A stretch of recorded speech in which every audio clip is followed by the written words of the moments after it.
멋진 몸을 만들고 싶다. 성공하고 싶다.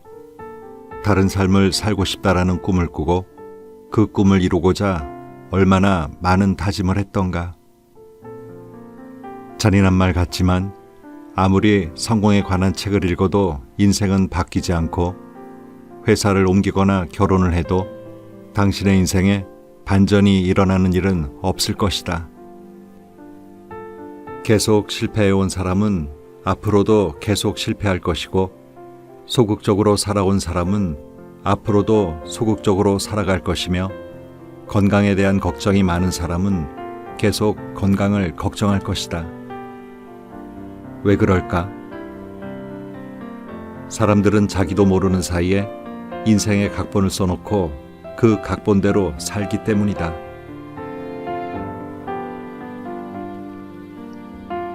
책 읽는 다락방의 죄입니다. 사람은 절대 쉽게 바뀌지 않는다. 아마 많은 분들이 이 말에 공감하실 것 같은데요. 이 말을 살짝 바꿔 누군가 당신의 인생은 바뀌지 않는다라고 말한다면 어떤 생각이 들까요?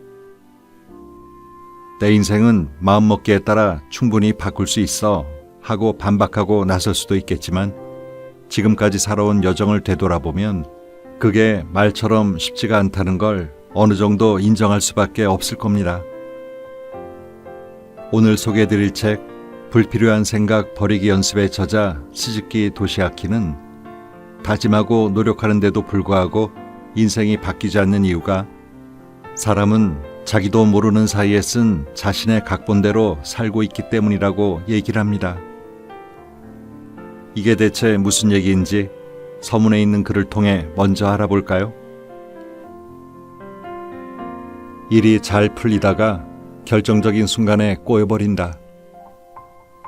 다 됐다고 마음 놓고 있었는데 마무리 단계에서 실패한다. 이런 경험을 한 적이 몇 번은 있지 않은가? 그럴 때마다 당신은 운이 안 좋았다고 생각했을지 모르지만 사실은 그것도 각본에 쓰여 있다. 당신은 단지 각본대로 연기를 했을 뿐이다. 내가 실패하고 싶어서 실패한 게 아니야 라고 말하고 싶은가? 그러나 실패를 반복하는 사람은 실패를 반복하도록 프로그램되어 있다. 그 프로그램은 당신이 의도하지 않아도 작동한다. 왜 그런 각본이 만들어졌는지는 나중에 설명하겠지만 여기서 말하고자 하는 것은 당신이 운 또는 운명이라고 믿는 것이 사실은 자신이 쓴 각본이라는 얘기다. 당신은 자기도 모르는 사이에 나의 인생이라는 각본대로 살고 있다. 만약 그 각본이 마음에 들지 않는다면 고쳤어야 하지 않겠는가? 인생을 좀 더 좋은 방향으로 바꾸려면 이 방법밖에 없다. 아무리 확실한 성공 노하우를 얻었든 많은 돈을 가지고 있든 최고의 배우자를 찾았든 자신의 각본을 다시 쓰지 않는 한 인생은 근본적으로 달라지지 않는다. 당신을 속박하는 각본을 고쳐 쓰려면 어떻게 해야 할까? 각본은 수많은 고정관념으로 이루어져 있다. 한마디로 각본은 고정관념이다. 그러므로 인생을 바꾸고 싶다면 마음속에 굳게 자리 잡은 생각이나 관념을 바꿔야 한다. 인생을 변화시키는 열쇠는 이제까지 자신을 속박해온 고정관념을 버리는 것이다. 이 책은 고정관념이라는 게 무엇이고 어떻게 만들어지게 되는지, 그리고 그 고정관념을 벗어나 어떻게 자신의 각본을 새롭게 쓸 수 있는지에 대해 구체적인 방법들을 제시해주고 있습니다. 지금의 상황이 불만족스러워서 인생을 바꾸고 싶다면 한번 읽어보셔도 좋을 것 같습니다. 그럼 책 속의 주요 내용을 부분 발췌해서 소개해드리겠습니다.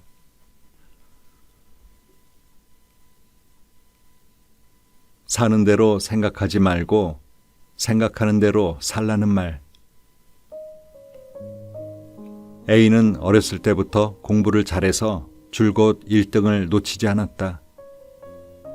그런데 결정적으로 실전에 약했다. 대학 입시 때도 일지망 대학에 입학시험을 치르는 날 감기 때문에 시험을 망쳐서 결국 이지망 대학에 들어갔다. 입사시험을 볼 때도 최종 면접에 지각하는 바람에 정말 들어가고 싶었던 회사에서 탈락하고 말았다. 일을 할 때도 마무리가 좋지 않다는 말을 자주 들었고 프리젠테이션을 할 때면 잘 진행되다가 마지막에 꼭 실수를 하곤 했다. A는 자신이 운이 없다고 생각한다. 항상 잘 돼가다가도 마지막에 틀어져 결과가 안 좋은 것은 그런 운명을 타고났기 때문이라고 여긴다. 왜 항상 마지막에 일이 어그러지는 것일까? A가 정말로 운이 나쁜 걸까? 마무리를 못하는 성격 탓일까? 그렇지 않다. A는 결정적인 순간에 일이 어그러진다라는 인생 각본을 스스로 쓰고 그 각본대로 살고 있을 뿐이다. 입으로는 성공하고 싶다, 일이 잘 됐으면 좋겠다라고 말하지만 결국은 각본에 맞춰 살고 있는 것이다. B는 어렸을 때부터 성실하고 얌전한 성격이었다. 대학을 졸업한 후 대기업에 취직했고 좋은 직장에 다니는 남편을 만나 결혼했다. 결혼하면서 직장은 그만뒀고 아이를 키우며 행복하게 살고 있었다. 그러던 어느 날 B의 불륜 사실이 발각됐다. 남편과는 매일 싸우다가 이혼했고 친권 문제로 재판까지 갔는데 아이들은 남편에게 빼앗기고 말았다. 행복했던 가정이 한순간에 무너졌다. 주위 사람들 모두 그렇게 성실하고 얌전한 B가 왜? 라며 충격을 감추지 못했다. B는 왜 스스로 행복을 무너뜨리는 행동을 했을까? 가정에 불만이 있어서였을까? 남편보다 더 이상적인 남자가 나타났기 때문일까? 그렇지 않다. 이 역시 각본의 결과물이다. 인생의 각본이 그녀를 불륜으로 내몰았고 가정을 무너뜨리게 한 것이다. B의 이혼이 우연이 아니라 필연이었다는 말을 들으면 다들 이렇게 말할 것이다. 자기가 각본을 쓸 수 있다면 누구든 돈도 많이 벌고 행복하게 사는 각본을 쓰지 인생을 구렁텅이에 빠뜨리는 각본을 쓰겠어? 그러나 사람은 자기도 모르는 사이에 각본을 쓴다. 그리고 그 각본대로 살아간다. 우울함과 불행으로 가득한 각본을 쓴 사람은 안타깝게도 그런 인생을 살 수밖에 없다. 사람은 자신에 대해 어떤 생각이나 신념을 갖게 되면 무의식적으로 그에 맞는 행동을 하게 되며 결국 그 신념은 현실이 된다. 이를 심리학에서는 자기 성취적 예언이라고 한다. 예를 들어 점쟁이에게 일주일 안에 사고를 당할 것이다 라는 말을 들으면 무의식적으로 그렇게 되는 쪽으로 행동하게 되고 실제로 사고가 일어나 점쟁이의 말이 현실이 된다. 또 혈액형이 A형인 사람은 이런 성격이다 라는 말을 들으면 그에 맞게 행동해 성격 특성을 증명한다. 이런 것들이 자기 성취적 예언 현상이다. 인생 각본은 한마디로 인생 예언서다. 모든 사람이 자기도 모르는 사이에 예언서에 따라 움직인다. 요컨대 나는 운이 나쁘다 라고 생각하는 사람은 그런 각본을, 나는 운이 좋다라고 생각하는 사람은 그런 각본을 스스로 쓰는 셈이다. 항상 성공한다라고 생각하는 사람은 그런 각본을, 결정적 순간에 일이 어그러진다라고 생각하는 사람은 그런 각본을 쓴 것이다. 실제로 운이 나쁘거나 우연히 일이 잘못되는 것이 아니라 모든 것은 스스로 만들어낸 스토리에 지나지 않는다. 인생 각본은 주로 7에서 8세의 유년기에 만들어진다. 커서 훌륭한 어른이 되어야 한다 와 같은 부모의 훈육이나 너는 주의가 산만해 와 같은 주변의 평가, 그 밖에 학교 교육 등을 통해서다. 학창시절 개성 강한 캐릭터를 가진 친구들이 있었을 것이다. 아이들은 친구들 사이에서 분위기 메이커나 개그맨 같은 역할을 부여받으면 그 역할을 다하려고 열심히 노력한다. 말이나 행동을 주어진 캐릭터에 맞춰 바꿔나간다. 괴롭힘을 당하는 아이를 예로 들자면 이들 역시 대체로 어렸을 때부터 괴롭힘을 당해왔을 가능성이 높다.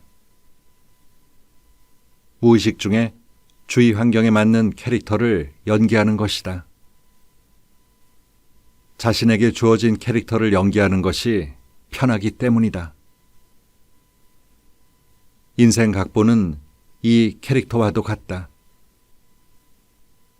캐릭터를 부여받은 아이는 그 캐릭터에 맞춰 인생을 살아간다. 유년기에 만들어진 인생 각본에서 벗어나기란 쉬운 일이 아니다. 한동안은 인생 각본에 맞지 않는 삶을 산다고 하더라도 무의식적으로 원래의 인생 각본에 맞는 삶으로 되돌아가고 만다. 인생 각본은 그만큼 강력하다. 각본이 인생에 도움이 된다면 크게 문제가 없다. 하지만 만약 인생을 불행으로 몰고 가는 각본이라면 시간이 걸리더라도 고쳐 써야 한다. 과연 인생 각본은 고쳐 쓸 수 있는 것일까? 물론 매우 견고함으로 쉬운 일은 아니다. 그러나 이것은 인생 각본이 꾸민 일이다 라고 인식하는 것만으로도 큰 효과가 있다. 다시 말해 각본에 완전히 지배당하지 않고 한 발 물러나 이것은 각본일 뿐이다 라는 냉정한 자세를 가질 수만 있어도 큰 효과가 있다. 실패와 불행 또는 성공과 행복이 반복되는 이유가 운이 아니라 각본 때문임을 깨닫는 것만으로도 인생을 스스로 이끌어갈 여유를 가질 수 있다. 인생 각본이라는 존재를 알면 어차피 나는 성공하지 못해, 어차피 나는 인기가 없어 등 운명이라고 생각하고 포기했던 일들에 더 적극적으로 도전해 볼 수 있다. 모든 것은 금지령에서 시작된다. 금지령이란 문자 그대로 뭐뭐 하면 안 된다 라는 명령이다. 누구나 어렸을 때 모르는 사람을 따라가면 안 돼, 밤 10시 이후에는 TV를 보면 안 돼 와 같은 말을 들은 적이 있을 것이다. 이것이 금지령이다. 말 이외의 요소, 즉 부모의 태도나 표정, 몸짓 등에서 전해지는 안 되라는 메시지도 금지령이다. 부모는 아이에게 무언가를 금지할 때 직접적으로 안 돼, 하지 마 라고 말할 때도 있지만 무의식적으로 비언어적 메시지를 보내기도 한다. 육아와 집안일로 녹초가 됐을 때 아이가 이게 뭐야? 라고 계속해서 물어보면 나도 몰라 라고 차갑게 대답하는 부모도 있다. 이때 아이는 몰라라는 말뿐만 아니라 퉁명스럽게 대답하는 부모의 태도에 충격을 받는다. 가까이 오지 말라는 거절의 메시지가 읽히기 때문이다. 이럴 때 아이는 스스로 부모에게 다가가서는 안 된다 라는 금지령을 내린다. 자신에게 뭐뭐 하지 마 라고 명령하는 것이다. 부모의 기분을 거스르지 않으려면 어리광을 부리지 않는 것이 좋겠다고 느끼고 항상 눈치를 보며 부모와 거리를 둔다. 이것은 말하자면 아이의 고정관념이다. 스스로 자기 행동을 제한함으로써 필사적으로 부모의 사랑을 얻으려는 생존 본능의 결과다. 어릴 때 생긴 고정관념은 어른이 되어서도 쉽게 없어지지 않는다. 그 결과 예컨대 가까이 오지 마라는 금지령을 받은 아이는 어른이 되어서도 사람들과 소통하는 능력이 미숙해 혼자 있는 시간이 많은 외톨이 인생을 살게 된다. 인생을 바라보는 4가지 태도. 어린아이의 인지 방식은 저마다 다르므로 부모에게 이런 말을 듣고 자란 아이는 이렇게 된다라고 단정 지을 수는 없다. 다만 이 세상에서 무엇이 오케이고 무엇이 NG인가를 파악할 때 부모의 금지령은 매우 큰 영향을 미친다고 말할 수 있다.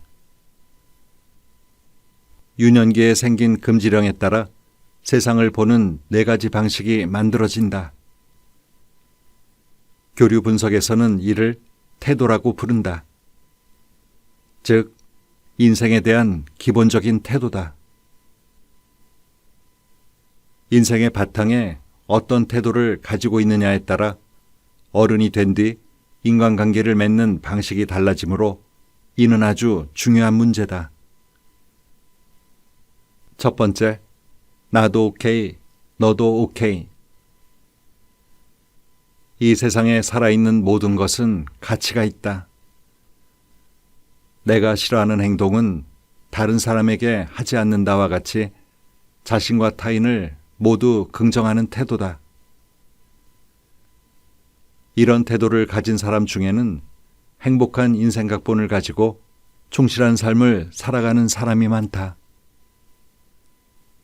부모에게 받은 금지령도 적당한 수준이며 인생 각본이나 다른 사람의 말에 현혹되지 않고 자신이 원하는 방향으로 인생을 이끄는 힘이 있다. 이들은 인격자 또는 존경할 수 있는 리더 유형이다. 아량이 넓고 다른 사람의 기분에 솔직하게 공감할 줄 안다. 자기 자신을 존중하는 것처럼 타인도 존중한다. 또 스스로 자신감이 있기 때문에 언제나 긍정적이다. 작은 실수에도 기죽지 않고 항상 주위 사람들에게 용기를 주려는 노력도 잊지 않는다. 평소 다 함께 열심히 합시다. 다들 잘했어. 와 같은 말을 자주 하는 사람은 이런 태도를 가지고 있다고 할 수 있다. 두 번째, 나는 NG, 너는 OK. 나는 대단한 사람이 아니다. 내 주변에는 모두 대단한 사람뿐이다 라며 자신에 대해서는 부정적이지만 타인에 대해서는 긍정적인 태도다. 이런 태도를 가진 사람은 어려서 유명 초등학교나 중학교 입시에 실패하는 등 부모의 과도한 기대에 부응하지 못한 경험을 했을 가능성이 있다. 그 실패 경험을 통해 나는 능력이 없다. 나는 쓸모없는 인간이다. 라는 금지령을 인생 각본에 새겨버린 것이다. 그래서 자존감이 낮고 매사에 소극적으로 임하는 경향이 있다. 또 스스로 자신감이 없기 때문에 모처럼 일해서 좋은 결과를 내도 나는 아직 멀었어. 나보다 저 사람이 더 잘해. 같은 말로 자신을 낮추기 쉽다. 다른 사람이 더 잘나 보이고 자신은 낮게 보는 버릇이 있는 것이다. 나는 NG, 너는 OK라는 생각은 타인의 지배를 허용한다는 의미이기도 하다. 악덕 기업의 불합리한 요구를 묵묵히 따르는 사람은 어쩌면 이런 태도가 몸에 뱄기 때문일지도 모른다. 세 번째, 나는 OK, 너는 NG. 내 것은 내 것, 네 것도 내 것이라는 도라에몽에 나오는 퉁퉁이 같은 스타일이 이 유형이다. 자신은 긍정하지만 타인은 부정하는 태도다. 유아기에 부모에게 과보호를 받으면서 꾸중한 번 없이 원하는 건 뭐든지 사줄게. 네가 최고야. 와 같은 말만 듣고 자란 사람에게서 많이 나타난다. 항상 자기중심적이고 이기적으로 행동하며 타인을 지배하려 하고 의심이 많다. 자신과 의견이 맞지 않거나 반발하는 사람을 힘으로 통제하려는 폭군 유형이다. 이런 태도를 가진 사람은 타인의 성공을 용납하지 못한다. 그래서 성공한 사람의 흉을 보거나 약자를 괴롭히며 울분을 풀려고 한다. SNS나 블로그에서 자주 논쟁을 불러일으키는 사람도 이 태도를 가지고 있을 확률이 높다. 전혀 모르는 상대인데도 조금만 거슬리는 행동이나 말을 하면 그 사람의 사생활을 철저히 파헤쳐서 파멸로 몰고 간다. 그러면서 자신은 정의롭다고 믿는다. 네 번째, 나도 NG, 너도 NG. 가장 문제 있는 태도 유형이다. 사는 것이 허무하다, 인생이 무의미하다라며 자신이든 타인이든 모든 것을 부정해버린다. 이런 태도를 가진 사람은 유년기에 부모의 보살핌이 없었거나 학대를 받았을 가능성이 크다. 조건 없이 자신을 인정해주고 받아주는 존재가 없었던 탓에 마음의 안전지대를 만들지 못한 것이다. 자기 껍데기에 틀어박혀 모든 인간관계를 부정하고 스스로 상처를 입힌다. 그래서 인간관계를 맺는 방식이 극단으로 치닫게 된다. 이 유형에는 이른바 은둔형 외톨이가 있는가 하면 사이비 종교의 신도처럼 타인을 전적으로 믿고 의존하는 사람도 있다. 우리의 행동을 지배하는 5가지 드라이버. 인생 각본에 영향을 미치는 것으로 드라이버라는 것이 있다. 아이는 금지령과 마찬가지로 부모의 언행에도 영향을 받는데 심리학자 테비 칼러는 이를 드라이버라고 불렀다. 즉, 아이를 행동으로 몰고 가는 메시지다. 드라이버에는 다음과 같은 5가지 유형이 있다. 열심히 공부해서 좋은 대학에 들어가야 해. 완전해져라, 드라이버. 남에게 폐를 끼쳐서는 안 돼. 기쁘게 해라, 드라이버. 최선을 다해 노력해서 성공해야 해. 노력해라, 드라이버. 용기를 내서 자기 주장을 펼쳐야 해. 강해져라, 드라이버. 무슨 일이든 빠릿빠릿하게 해야 해. 서둘러라, 드라이버. 부모가 이런 메시지를 직접 전한 게 아니라는 점에서 금지령과 차이가 있다. 예를 들어 시험에서 좋은 성적을 냈을 때 정말 잘했어. 상을 줄게. 라며 기뻐하는 부모의 모습을 보고 아이는 부모님을 더 기쁘게 해드려야 해. 그렇지 않으면 사랑받을 수 없어. 라고 생각할 수 있다. 이럴 때 기쁘게 해라라는 드라이버가 마음에 새겨진다. 5가지 드라이버를 보고 이게 나쁜 메시지인가? 오히려 좋은 거 아니야? 라고 생각하는 사람도 있을 것이다. 분명 이것들은 우리 삶에 어느 정도 필요한 요소다. 하지만 여기에 너무 강하게 지배당하면 극단적인 행동으로 이어질 위험성이 있다.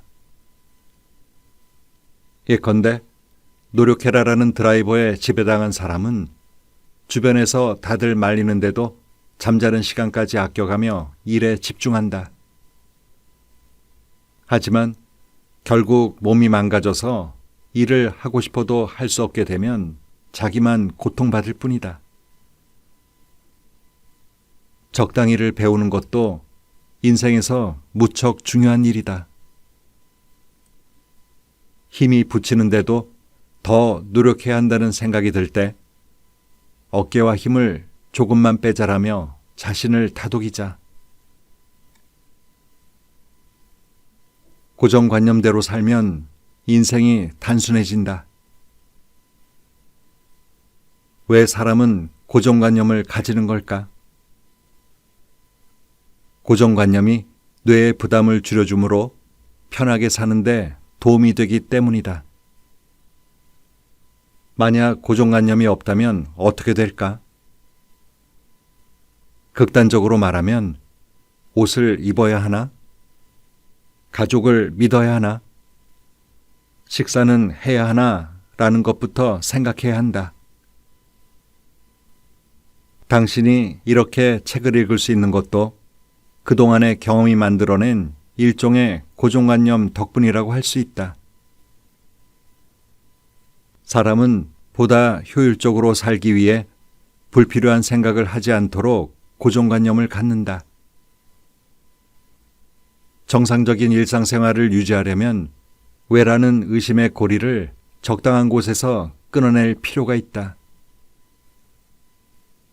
어린아이들은 고정관념이 발달하지 않았기에 어른들에게 왜라는 질문을 반복한다. 자동차는 왜 빨라? 아빠는 왜 회사에 가? 해는 왜 동쪽에서 떠? 어른들에게는 너무나 당연한 것들인데도 아이들은 일일이 왜라는 질문을 던진다. 그래서 어른들은 영원히 계속될 것 같은 아이의 질문을 적당한 곳에서 멈추게 할 필요성을 느낀다. 왜 유치원에 가야 하는 거야?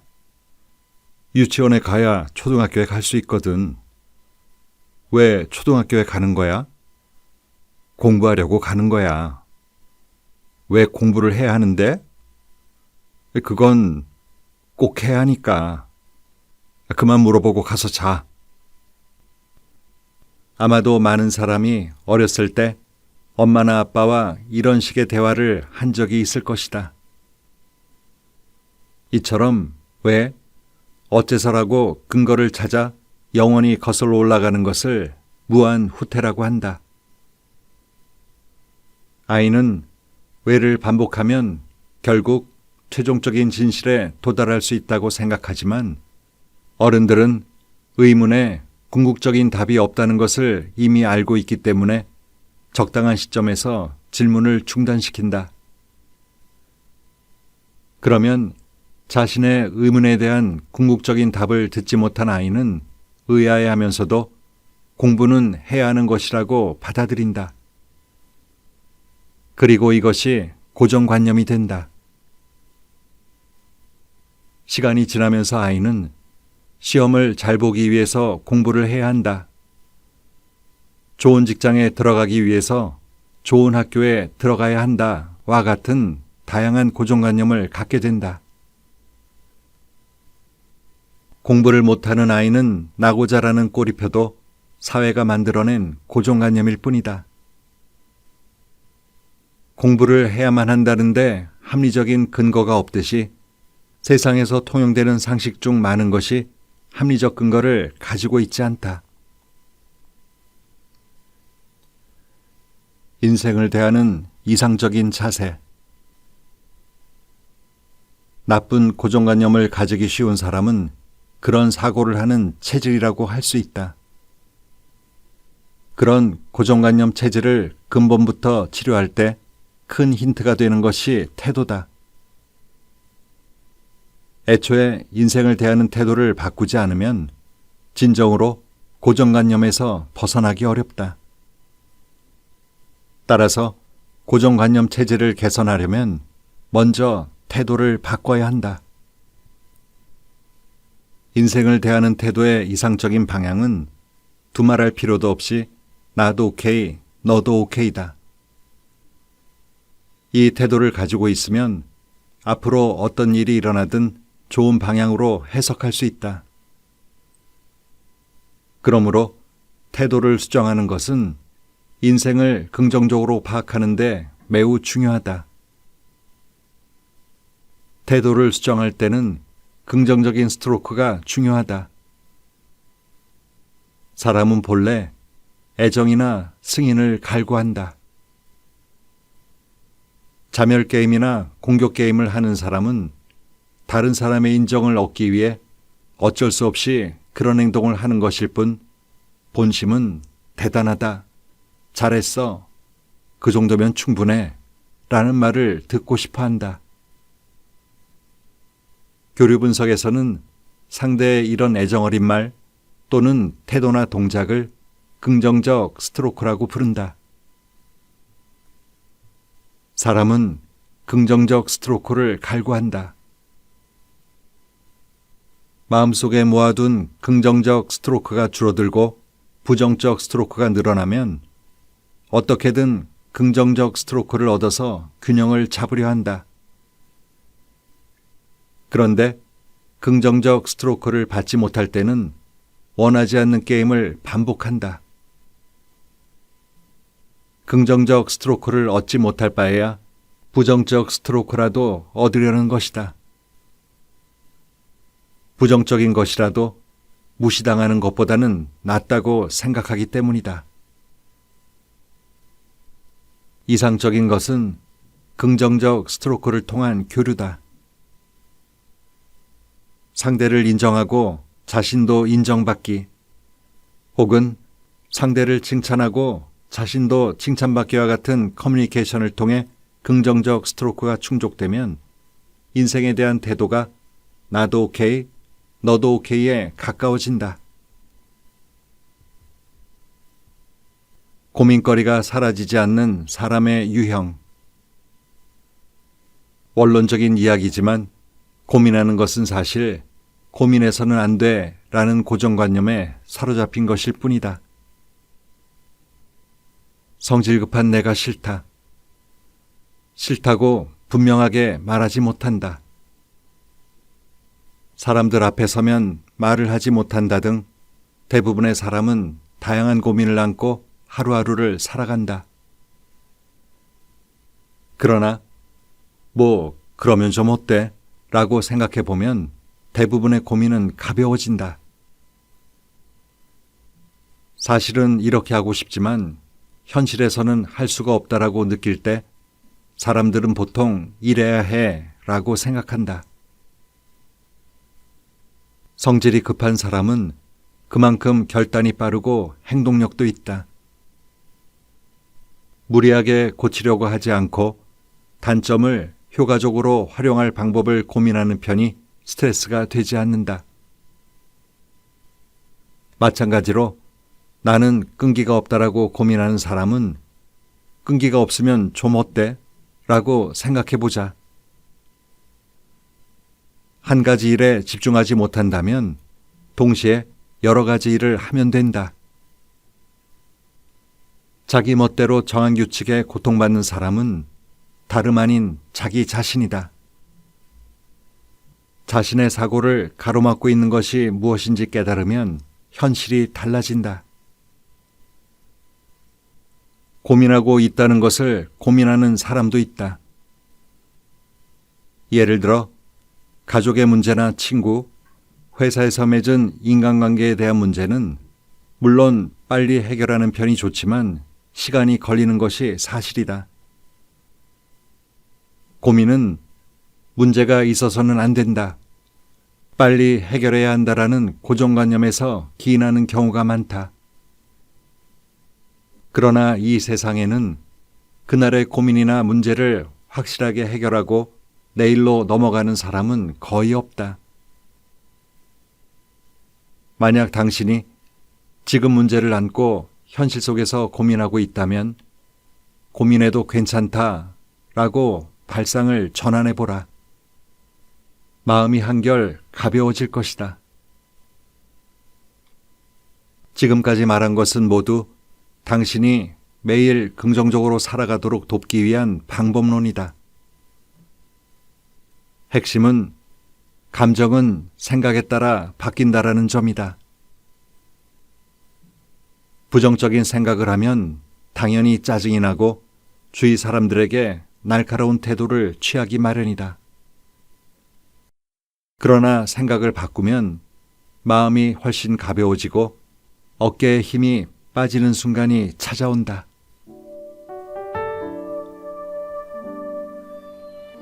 현재의 삶에 불만인 사람들은 대개 과거의 일에서 그 원인을 찾는 경향이 있죠. 하지만 문제를 살펴보는 일에서 그칠 뿐 편안하고 익숙한 것들에서 쉽게 벗어나질 못하다 보니 새로운 나로 살기가 어렵습니다. 사람은 과거에 속박된 것이 아니다. 당신이 그리는 미래가 당신을 규정한다. 과거의 원인이 해설은 될 수 있지만 해결은 되지 못한다. 저자는 아들러의 이 문구를 인용하면서 이런 얘기를 합니다. 과거에서 기인한 나쁜 고정관념에서 벗어나기 위해서는 과거에 무슨 일이 있었는가가 아니라 지금 나에게 무슨 일이 일어나고 있는가를 주시해야 한다고요. 지금 여기에 있는 자신을 깨닫고 앞으로 어떻게 하고 싶은가 라는 목적으로 시선을 옮길 때 과거라는 고정관념에서 벗어날 수 있다고 말입니다. 오늘도 좋은 하루 보내세요.